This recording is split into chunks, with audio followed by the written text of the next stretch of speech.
از صحابی جلیل ابو هریره رضی الله عنه روایت است که پیامبر خدا صلی الله علیه و سلم فرمودند نمازهای پنجگانه و جمعه تا جمعه دیگر و رمضان تا رمضان دیگر باعث بخشش گناهان میان آنها می شود به شرطی که از گناهان کبیره پرهیز شود. روایت مسلم حدیث رقم 233.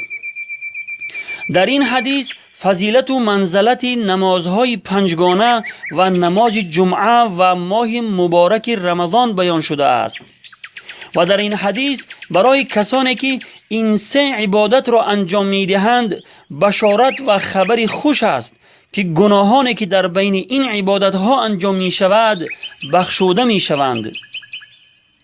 یعنی نمازهای 5 وقته را در وقتش می گذارند و در روز جمعه به مسجد جامع رفتن نماز جمعه می گذارند و روزه ماه رمضان را با کمال میل می دارند.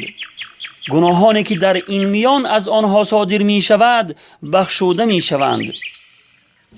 ولی در اینجا یک شرط است، یعنی پیامبر خدا صلی الله علیه و سلم فرمودند که به شرطی که از گناهان کبیره پرهیز شود. پس برادر و خواهر عزیز، ترک نمازهای پنجگانه گناه کبیره است. پس چگونه گناهان ما بخشوده شود در حالی که نمازخوانی ما تنها در ماه رمضان است؟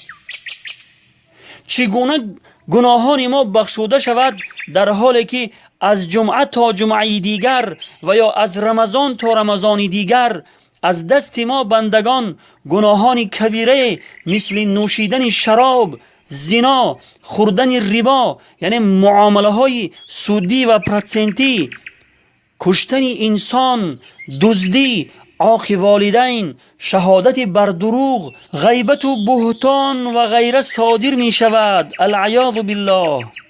خداوند همه ما را از گناهان کبیره دور نگه دارد و تمام گناهان ما را به برکت نمازهای پنجگانه و به برکت ماه مبارک رمضان ببخشاید و همه ما را به راه راست، راه پیامبران، راه صدیقین و شهدا هدایت فرماید. آمین یا رب العالمین. بنده نماز فرض است، بین ما تو ادا کی قرض است. بنده نماز فرض است، بین ما تو ادا کی قرض است. سرکش نشوی که فردا آتش به سر چی طرز است. سرکش نشوی که فردا آتش به سر چی طرز است. ای بنده سگر